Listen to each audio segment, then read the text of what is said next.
Good morning, Fort McMurray, Wood Buffalo, and the rest of the world. You've tuned in to the Mac City Morning Show. I am your host, Elliot Pierre. We're going to start this episode off the same way we start every episode off, with a moment of gratitude. I know you could be doing a million other things with your time, and the fact that you spend it with us truly does mean the world to me, so thank you. On that note, Tanner, hit him with the intro.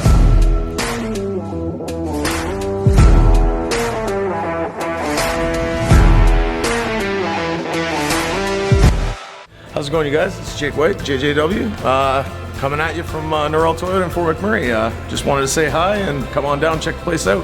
Hi, my name's Richard. I'm the service manager here at Norrell Toyota. Hi there, I'm Adam. I'm here at Norrell Toyota. I'm a product advisor. Hi, I'm Cass. I'm the appointment coordinator. Happy to help you. Hey, it's Keith Simpson here. I'm the general manager of Norrell Toyota, soon to be Fort McMurray Toyota. Pretty excited for our new dealership. As you've seen, you met all my staff. These guys are all my family. We're here to take care of you. Come on down and be part of our family. And we are back. Big shout out to Norrell Toyota, our title sponsor for today's episode. We really do appreciate your ongoing support. As everybody at home knows, I do not introduce my guests because they can do a better job at that than myself. So sir, can you please tell everybody at home who you are and what you're about? All right, thanks Elliot, and thanks Tanner for That's good. having me on the show today. My name's Mark McGee. Do you want to? No, keep going, man. Mark McGee. I'm a helicopter rescue pilot with the local Hero Foundation here in Fort McMurray, and the parent company is Phoenix Heliflight. My role is a pilot, where we go to scene calls for emergencies, whether it's 911 calls or search and rescue in the region.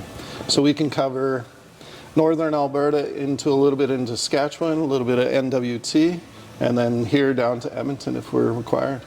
So, as far as helicopters are concerned, when did you get into helicopters? Yeah, I started flying in 2000, flying planes, and that was extremely boring. Okay. So I swapped over to helicopters in 2005. So I did a full course in 4 months. Yeah. Got my helicopter's license. With my background in speed skating and coaching, they offered me an instructor position. Yeah. So I had to build some time. So I did tours in Drumheller around Horseshoe Canyon, and then traffic in Calgary and Edmonton. And then once I had my time, I became an instructor. Okay. And then taught new students for 3 years. From there, was offered a position with Stars, but chose to go to the Middle East. I worked for Abu Dhabi Aviation in Abu Dhabi, flying offshore, as well as medevac for the Kingdom of Saudi Arabia. So I did that for 2 years, came back, flew for Stars for a little bit, and then Daryl and Paul started the 24/7 program up here, and I knew Daryl from my instructor rating days. Okay. So hey, are you looking for more pilots? And Yeah. absolutely. So I've been up here since. So this is going into my 12th year as of Monday. Wow, congratulations. Thanks. So, Fort McMurray, Abu Dhabi. Yeah. What the heck? What are we even talking about here? One extreme to the other. So Yeah. I've always been a winter person. So Okay. Fort McMurray is quite nice in the winter, minus 40s, where Abu Dhabi and Saudi was plus 50, 55, 48s in the summertime. So it was difficult coming home in the wintertime. Yeah. Because, 38 degrees to minus 26 to change a flat tire. Yeah. That's special. Yeah, no doubt. That's a huge swing. Yeah. So in regards, because I've been to hot places, but Yeah. I've never lived Yeah. in a hot place. What do you do when it gets that hot? Because here, minus 50, you can put stuff on. Yeah. When it's hot, you can't take enough stuff off. Yeah, so long sleeve works really well. Long sleeve cotton. Pants are always great, and limit your time outside during the day. Yeah. Obviously on air ambulance we get called all the time, so I wear flight gloves, and that protects you from the hot machines. Yeah. Boots run out faster because the tarmac's super hot. Right. Yeah, you just limit your outside time during the day, and then at nighttime you come out where the onshore flow comes in, or offshore flow comes in, cools things down. Instead of dry heat, you're into the humidity. Right. So it's a little more doable to be active at night than during the day, but it's a lot of water. What's the social life like there with that kind of heat? Yeah, it's indoor pretty much during the day, whether you go to the malls or skating rinks or movies. It's, air conditioning to air conditioning. When you come out of that air conditioning, then it's the hot oven, and Right. you're burning up. Nuts. Now, you said skating twice. Yeah. So I was a former speed skater. in Calgary. Okay, what does that mean? Like yeah. former speed skater? I'm pretty So sure I'm you can still retired. skate. Yeah, I can still skate. I'm a referee now, and my youngest daughter skates. Okay. So we're still involved in the sport. Been doing it for 30 plus years now. Okay. And then, yeah, so that was from high school I started speed skating full time, and that was my full-time profession. And then I got injured and started doing work around the Olympic Oval in Calgary. Okay. So that was making ice to running events for them and all kinds of fun stuff. And how do you make that like a full-time profession? Like you're sponsored out? Like how did No, you make you that work work? 3 jobs and you try and survive. Then Yeah. you get provincial funding if you make the provincial team, which I had the opportunity of skating for. Yeah. And so you get funding to go to different competitions, but otherwise you're just working on your downtime when you're not training. Yeah. Like 6 it's like days. the home hardware commercials you see. Yeah, exactly. Yeah. So you do whatever you can to make it successful for you. Yeah. And the Oval is really good at supporting athletes by giving them opportunities to work either in maintenance, doing the ice, the weight room, front office staff. So Yeah. it was a really good support program for, athletes not quite at the national team, but maybe one day they'll get there. That's right. What got you into skating initially? We came with our high school. My main sport growing up was volleyball. Really enjoyed volleyball, but our high school went to a school program at the Oval. And one of the coaches, Duff Gibson, said, "Hey, pretty good skater, you want to come give it a try?" So I really enjoyed it and liked skating fast. So we went out on a couple club sessions and got hooked, and then the rest is history. Just kept skating. And so where did that take you to? It was great. So I did speed skating in the winter time, and then summertime I picked up inline racing. So I did short track at Rollerland in Calgary, which is an old roller rink, Lloyd's. Yeah. Outdoor stuff with inline. And then speed skating wise, I went to Canada Games in '95 in Grand Prairie. I was fortunate enough to be able to go to Ikaho, Japan for the Sato Cup. And that was a big international, mixed universities, high performance skating. Yeah. So that was a great opportunity. Lost races down in Butte, Montana at the high altitude center there, and then all across Canada. Neat. And so when you're skating in these different environments, like you said, high altitude, going over to Japan versus Alberta, like we're not flat, but very different. What were the conditions like from an athlete's perspective? So, at that time, the Oval in Calgary was primarily the only indoor oval, apart from Milwaukee. So all our races were outdoors. So you have weather conditions. Canada Games in '95, we were affected by a pretty good Chinooks. So the ice was melting during the day. It was raining. I remember doing an interview for CBC in the rain. Yeah. And they asked, "How is this going to affect you?" And it was, well, it's curling ice now, so it's going to affect everyone. Yeah. But we had to get up at like 3 a.m. Yeah. and start racing by 5 so that the ice was hard. And then as the tournament left, it was like -30. Yeah. So it was really great. Yeah. Back then there wasn't, -30, -20 was the typical, like Regina, Saskatoon, Winnipeg were always cold. You were guaranteed cold.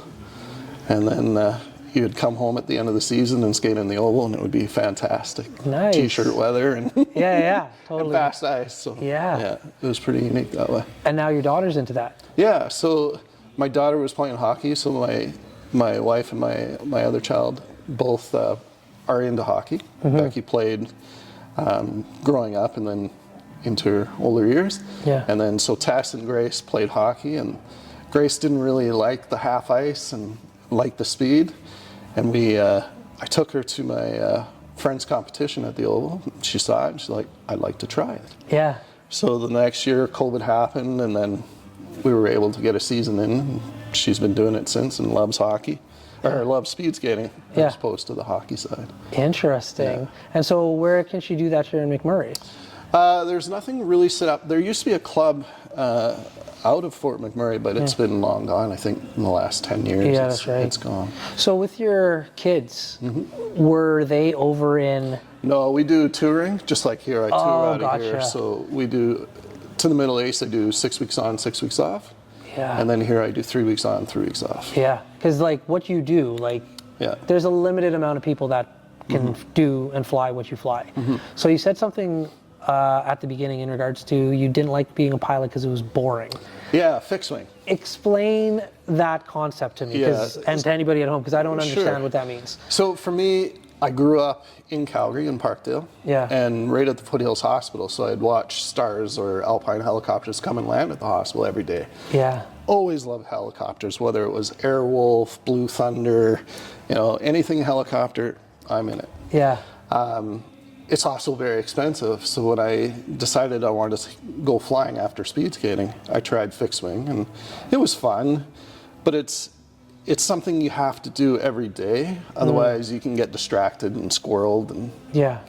But when I was flying, I was like, ugh, you set it, forget it, and you're just flying. Where helicopters, you can land anywhere. Yeah. And that's the biggest draw for me. And air ambulance has always been the draw, because every day could be something different. I could land downtown, downtown here or downtown in Riyadh, pick someone up, fly them to the hospital. Yeah. So I like that challenging kind of work.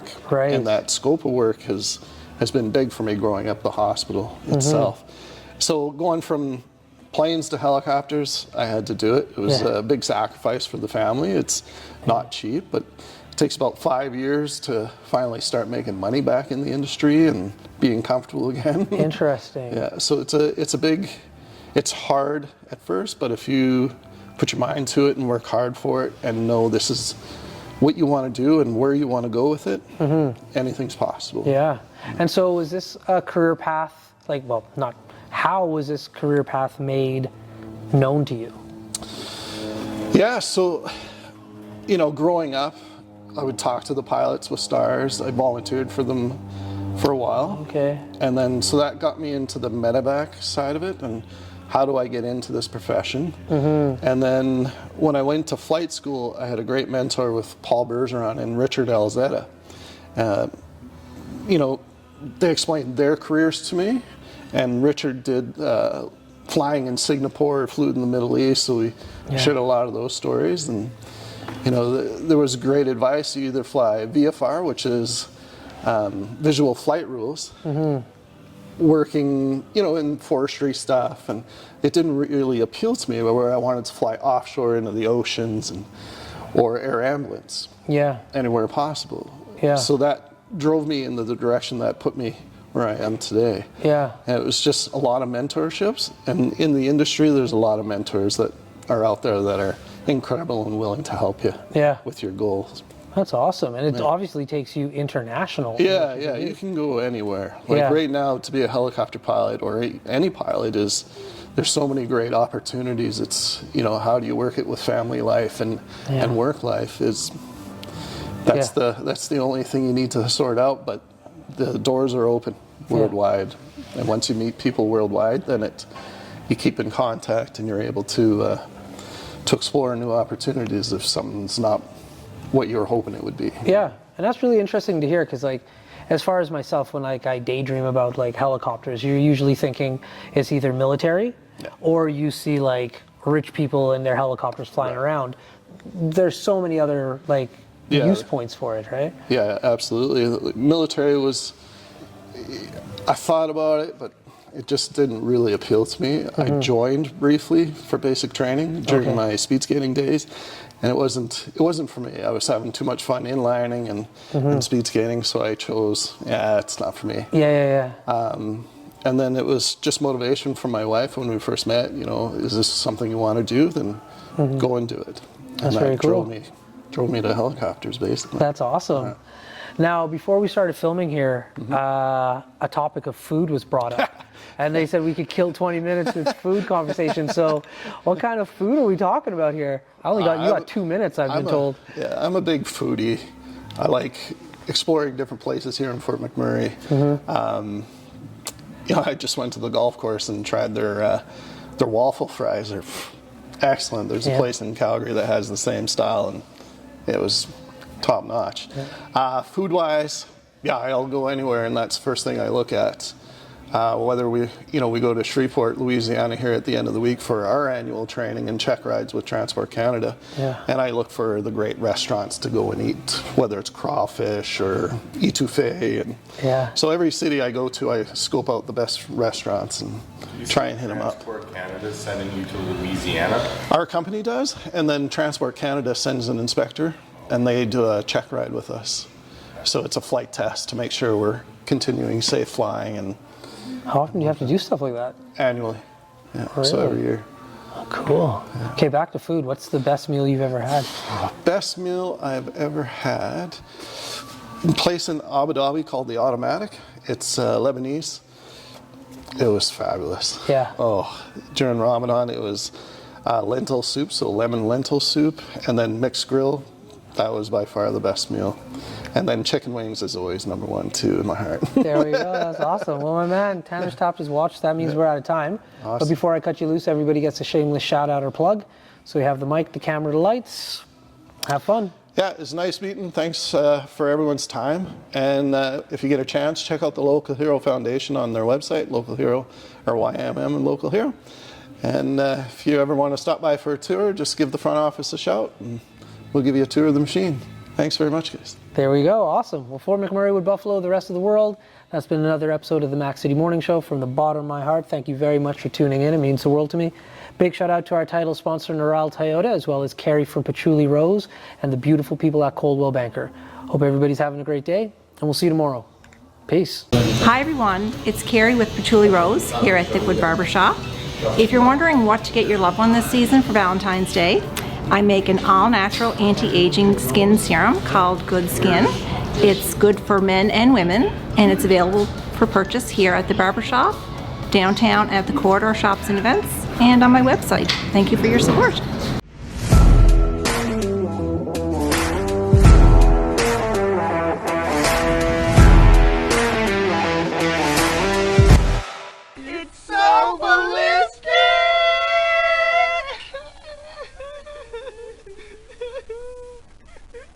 Talk about quenching your ugly thirst.